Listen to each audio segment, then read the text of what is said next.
গত একটি ভিডিও করেছিলাম আমি আসলে ফেইলার ইউটিউবে।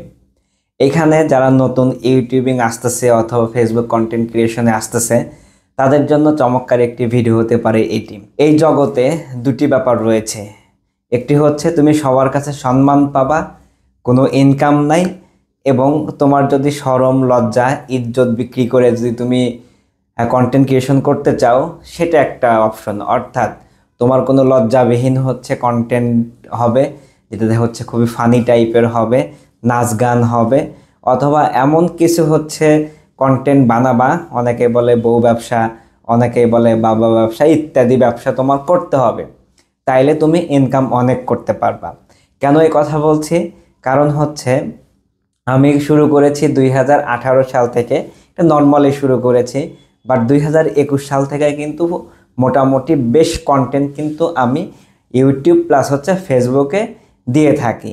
এখন আমার ফ্যান ফলোয়ার কত, ধরেন ইউটিউবে আমার 27,000 এবং ফেসবুকে হচ্ছে 14,000, এবং এই 14,000 মেবি মনে হয় প্রায় 1 বছর ধরে রয়েছে, মানে 1,000 ফলোয়ারও কিন্তু বাড়তেছে না। কারণ কি, আমি যে কন্টেন্টটা নিয়ে কাজ করি এই কন্টেন্টটা কিন্তু খুব বেশি মানুষজন দেখে না, এবং খুবই কম সংখ্যক শিক্ষার্থীরা কিন্তু প্রাইভেটে ভর্তি হয়, এবং এই কন্টেন্টগুলো কিন্তু খুব বেশি না দেখেও সরাসরি বিশ্ববিদ্যালয়তে ভর্তি হয়। বাট এটা কিন্তু ফানি কন্টেন্ট না, এটা হচ্ছে এডুকেশনাল কন্টেন্ট। এই জন্য কিন্তু আমি এখানে আগাইতে পারতেছি না। ইউটিউবের কথা যদি বলি, ফেসবুকের তুলনায় ইউটিউবের ইস্যুটা আমার জন্য মনে হয় একটু ভালো, কারণ এখানে 27,000 হয়ে গিয়েছে, বেশ ভালো কমেন্ট আসে, ভিডিও দিলে মোটামুটি কিছু ভিউ আসে। তো ওইখানে যদি কথা বলি, সেমভাবে হয়তো বা প্রাইভেট ইউনিভার্সিটিতে সার্চ করলে আমার ভিডিওটাই আসে, অন্য কোনো ভিডিও পাওয়া যায় না, এই জন্য হয়তো বা হচ্ছে ইউটিউবে মোটামুটি ভিউ হয়, বাট তুলনামূলক কিন্তু খুব বেশি নয়। তো আজকের এই ভিডিও থেকে তোমাদের একটি বার্তাই দিতে চাই, তোমরা যারা কন্টেন্ট ক্রিয়েশনে আসবা অথবা ভিডিওতে আসবা, আসলে কোথায় ইনকাম বেশি এবং কোথায় ইনকাম কম, যেটা মূল কথাটা বলবো সেটা হচ্ছে আমি 21 সাল থেকে যাত্রা শুরু করেছি, আমার বর্তমানে ফ্যান ফলোয়ার রয়েছে এটি।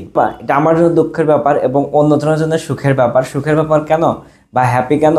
কারণ হচ্ছে সে অল্প দিন ধরে কন্টেন্ট ক্রিয়েশন শুরু করেছে, তার কিন্তু ফ্যান ফলোয়ার আমার থেকে বেশি এবং আমার থেকে ইনকামও কিন্তু তার অনেক বেশি। তো কি বোঝা গেল? তোমরা যারা হচ্ছে ফানি কন্টেন্ট অথবা হচ্ছে মজার কোনো ভিডিও দাও অথবা বিনোদন কোনো কিছু দাও, তাহলে কিন্তু তোমার ভিউ আসবে, এটা কিন্তু ইউনিভার্সাল টু। বাট তোমরা যারা এডুকেশন কন্টেন্ট দিলে কিন্তু ভিউ আসবে না। অর্থাৎ তোমরা যারা হচ্ছে সম্মান চাও না, ইনকাম চাও, তোমাদের জন্য কিন্তু এই এডুকেশন কন্টেন্ট কিন্তু নয়। হ্যাঁ, কিন্তু একটা ব্যাপার আমি বলি, আমি এখন পর্যন্ত সোশ্যাল মিডিয়া থেকে যে পরিমাণ রেসপেক্ট বা যে পরিমাণ সম্মান পেয়েছি, এটা আমি প্রাউড ফিল করি। কারণ ম্যাক্সিমাম শিক্ষার্থী আমাকে হচ্ছে স্যার বলে সম্বোধন দেয়, এবং যারা SMS করে তারাও কিন্তু আমাকে স্যার বলে ডাকে, কারণ আমি বিশ্ববিদ্যালয়ের সাথে রিলেটেড কাজ করি এবং পলিটেকনিকের টিচার ছিলাম, বিশ্ববিদ্যালয়তেও আমার কাজ করা হয়, এই জন্য হচ্ছে শিক্ষার্থীরা আমাকে স্যার বলে। এবং আমার এখানে কিন্তু খুব বেশি নেগেটিভ কমেন্ট নাই, যেটা ফানি কন্টেন্টে প্রচুর নেগেটিভ কমেন্ট। তো যাই হোক, তোমরা যারা নতুন কন্টেন্ট ক্রিয়েশনে আসতেছো, তোমাদের মিশন এবং ভিশন কি, তোমরা কি করতে চাও, সেই ব্যাপারটা তোমরা গোলটা সেট করে কিন্তু কন্টেন্ট ক্রিয়েশনে আসতে পারো। পরের ভিডিওতে আমি জানাবো আসলে আমি ইউটিউব থেকে কেমন ইনকাম করি।